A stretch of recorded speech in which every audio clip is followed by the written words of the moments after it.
बीड नगर परिषद निवडणुकीदरम्यान गेवराईमध्ये पंडित विरुद्ध पवार हा संघर्ष पाहायला मिळाला। गेवराईमध्ये पवार आणि पंडित कुटुंबातील सदस्य एकमेकांना भिडले आणि यातून मोठा वाद उफाळून आला। या घटनेमध्ये माजी आमदार अमरसिंग पंडित यांचे स्वीय सहाय्यक अमृत डावखर यांना जबर मारहाण झाली।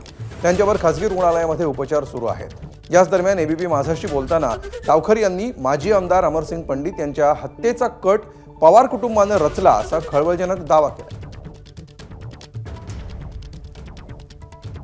बीडच्या गेवराई नगरपालिका निवडणुकीमध्ये पंडित विरुद्ध पवार असा संघर्ष पाहायला मिळाला। दोन्ही गट जे आहेत ते आमने-सामने आले आणि मोठा राडा जो आहे तो गेवराई या ठिकाणी झाला होता।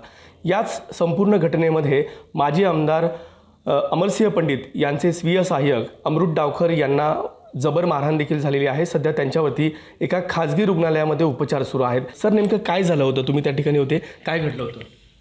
खरं म्हणजे मी दुपारच्या वेळेला आमच्या कार्यालयाच्या समोर उभा होतो, कार्यालयातच होतो आणि हे जे लोक आले, बाळराजे पवार आणि त्यांच्यासोबत 5 ते 6 जण होते, ते खरं म्हणजे अमरसिंह पंडित साहेबांच्या खुनाच्या इराद्यानंच हे लोक आलेले होते। त्यांनी पहिल्यांदा अमरसिंह पंडित साहेबांच्या नावाने शिवीगाळ करून त्याला आज संपूर्णच टाकायचं आहे असं म्हणत ते धावत आमच्या कार्यालयाकडे आले।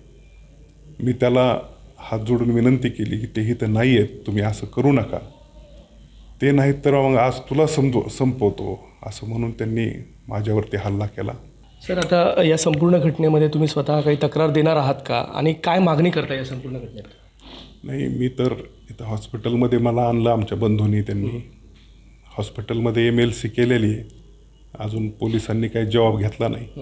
पोलिसांनी जबाब घेतल्यानंतर मी सगळे हकीकत सांगणार आहे आणि असे जे खुनी गुंड प्रवृत्तीचे लोक आहेत, खऱ्या अर्थानं यांची जागा ही कारागृहातच आहे, त्यांनी तिथंच राहायला पाहिजे।